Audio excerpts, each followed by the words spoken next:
Malam ni, malam hari Ashura. Masuk je waktu maghrib, kita dah masuk hari Ashura. Weh Ustaz, ada apa ni Ustaz hari Ashura? Hari Ashura bukan biasa-biasa. Dalam hadis yang sahih, riwayat Imam Bukhari, ketika mana baginda Nabi SAW sampai di Madinah, lepas tu Nabi tengok orang-orang Yahudi dekat situ berpuasa pada hari Ashura. Nabi pun tanya, hari ni hari apa? Mereka pun jawab, hari ni adalah hari, dengar elok, hari ini adalah hari yang baik. Pada hari ini Allah telah menyelamatkan Bani Israel daripada Fir'aun. Maka Nabi Musa pun berpuasa pada hari ini. Maka baginda Nabi SAW bersabda, aku lebih berhak ke atas Musa berbanding kalian. Kemudian Rasulullah SAW berpuasa dan memerintahkan kita semualah untuk berpuasa pada hari Ashura. Hadis sahih. Dapat tak?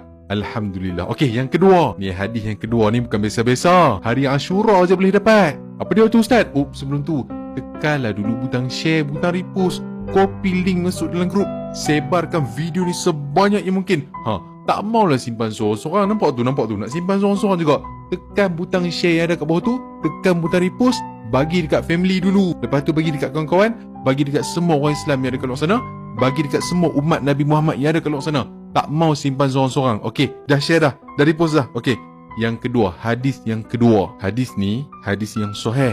Dengar elok-elok. Puasa pada hari Ashura, aku berharap, kata Nabi, aku berharap kepada Allah agar ia menghapuskan dosa setahun sebelumnya. Nak senang faham, setahun yang lalu lah. Allah ampunkan dosa setahun yang lalu. Hadis sahih.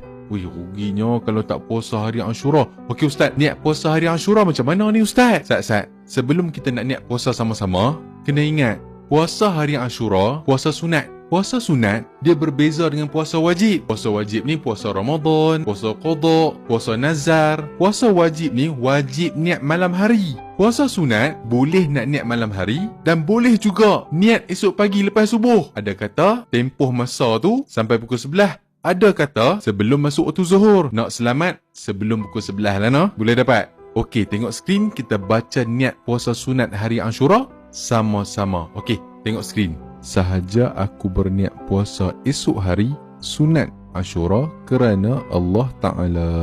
Macam mana dapat tak? Okey, niat waktu pagi macam mana pula? Daripada waktu subuh sampailah pukul 11 ataupun sebelum zuhur.